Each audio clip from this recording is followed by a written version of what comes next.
So welcome back for the last case we just looked at for Friday. In this case, we are going to South America. This specific place, I've not heard of this place at all. It's referred to as Yerba Buena, who apparently is in San Luis Potosí, and apparently this is in Mexico, from what it looks like. And the geography, apparently this is really weird. And so, of course, I did get this case from Mr. Baldwin, so just before anyone says anything, I did get this case from him. In fact, he's the only source in this entire video, so he pretty much did the research for me. Of course, I did try to do my research outside Mr. Baldwin, but there really wasn't anything new except what he did. So he pretty much covered everything there was. But I am giving him credit. So if anyone says you copied, I did give him credit. Okay, in the video and in the description, he's given credit. Whereas Mr. Baldwin's video is 30 minutes, respectfully, because you gotta get that watch time. My video is probably gonna be between 5 to 10 minutes due to no information. It's gonna be 5 to 10 minutes because there wasn't as much information as I thought it would be, despite his video being 30 minutes. And so, of course, with that being said, I'm gonna stop my rambling and let's go get started. But if I lay down and I play dead and I stay dead, maybe you'll get sick of being the monster out of my head, under my bed. Think you're something out of my nightmares, standing right there. But if I lay down and I play dead and I stay dead, then will you get bored of killing me? So apparently our story starts off with these two pair of brothers named Santos and Constantino. I will try to find a photo of them because I thought this being 1960, you should have been able to find a photo of them. But I'll see what I can do before this video goes out. And so they would come to a town called Yerba Buena in late 1962 or early 1963. It is debated on which one, but they come around during that time period. And apparently this is the plan for them to get money quick. And Yerba Buena apparently was mostly illiterate and poor families with a population around 50. So pretty much they were going to be able to be easily fooled because they were not properly educated. So then, of course, they started lying to the people, saying that they were prophets and that as long as they believed in them and gave whatever few valuables they had, because remember, they were poor, that they would get the gold that was hidden in the mountains. And of course, any non-believers were punished, as you often see in cults. So then they claimed they were Incan gods, even though the Incans were actually part of Peru and not Mexico. But of course, these people are illiterate; they don't know that. So of course, they're going along with this. They believe this. So then, of course, starts the economic and sexual tributes with males and females. So basically, having little orgies here, and they would have orgies with drugs and even force some members into sexual slavery. And some girls and women were involved to be put in human trafficking, sadly, in order to put, additional money for the brothers. So eventually, as you can imagine, some people started becoming skeptical after the promises that they were told, which is the gold in the mountain for the most parts, were not being fulfilled. So I understand people were not going to believe this. So then the brothers went to Monterrey, which is in Mexico, in search of prostitutes to help them keep the act going. And then here they find Magdalena Solis and her brother. So then Magdalena was born in 1947.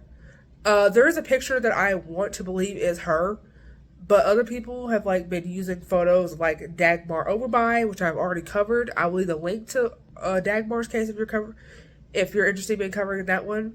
So I've already covered it, so I don't need to I'll leave the link to it if you're interested in Dagmar's case. But basically, I'm gonna have a picture on the left is Dagmar, the other picture on the right was believed to be Magdalene, which I hope is Magdalene, because I don't know how you confuse Dagmar and Magdalene. Okay. So anyway, like I said, Magdalena was born sometime in 1947. We don't have an exact date. Sadly, from the age of 12, she's getting pimped out by her brother. I guess as a force of income, because they really need the money apparently. So then she would also pretend to be a psychic as an additional source of income, but apparently the part about being pimped out by her brother, that's where apparently most of the money was coming in from. So then Magdalena apparently agreed to this, and she would come, and apparently they all called this meeting to a cave, and Magdalena would be hiding behind some flash powder. Again, they don't know this shit. So then she would come in wearing a necklace made of bones. And so they called for her. She comes behind the screen. She comes from behind the smoke, comes in, dressed with, what they thought Incan goddess would be wearing. And so this pretty much made all doubt disappear because they were like, oh, someone actually showed up. So then Magdalena sadly lets the lies get to her, and there's a point where she actually apparently thought she was an actual reincarnated Incan goddess. So then two members, it doesn't say how word got back to the group, but two members were planning on leaving the group because they didn't believe what was going on, and it was too much for them. And so word got back to the brothers and Magdalena. They made the group kill the two, pretty much as a ritual sacrifice. Magdalena will somehow eventually get bored of the orgies. And these orgies, despite these orgies including incest, pedophilia, and bestiality, she started blood rituals and human sacrifice. The person who was sacrificed was beat, burned, cut, mutilated by other members of the occult before being left to bleed out to death. And their blood was eventually put into a chalice mixed with chicken blood along with weed. Because remember, this is like the 60s, so I guess weed was going on at the time. So then, of course, Magdalena, being the supposed Incan goddess, she drank first, then the brothers, then other members, and I guess they kept drinking until it was empty, pretty much. So then, in the ritual, the victim's heart was to be ripped out, and apparently they were still alive during this point for the most part, and the heart being ripped out would obviously be what killed them. So then Magdalena apparently would claim that the reason why she did this was because, remember, she's supposed to pretend to be this Incan goddess. As an Incan goddess, human blood is the only thing you could have, and I need to preserve my youth. Because it said that she was about 18 when all this went down. So then, fast forward, sadly, there would be a 14-year-old boy named Sebastian Garudo. I think I pronounced that correctly. He would come across a ritual because he had heard some noise. He got curious. He went to investigate. He heard the noise. He saw the ritual. He gets terrified. And somehow the nearest police station is 25 kilometers away.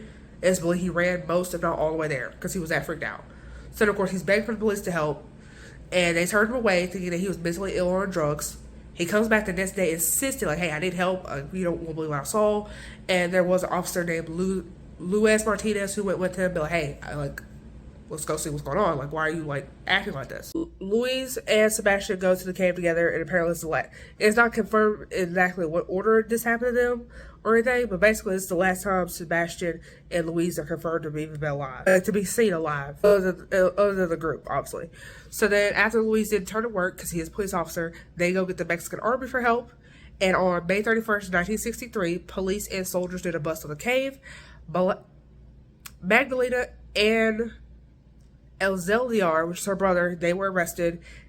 The brothers apparently were killed. Santos was killed by police, and Catarino was killed by a family member, killed by a cult member who basically discovered the truth about what happened, and he wanted in on the profit, but he was denied, so he was I'm just going to kill you instead, and that's how he died. And so cult members who did not surrender but barricaded themselves inside were killed as well. How many of them that was, it didn't say, it just said they died as well.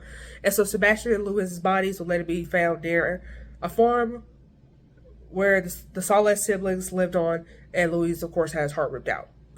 None of these survivors surprisingly actually testified against Magdalena, despite being offered shorter sentences, which, usually if you offer a shorter sentence, you normally do testify against the person. Don't get that shorter sentence. And all of them were given 30 years, so the ones that are still alive, they out. That's the thing, because this happened in the 1960s, so everybody out. Magdalena was sentenced to 50 years, so she was survived. Obviously, the brothers would have been sentenced too, but they're dead, so.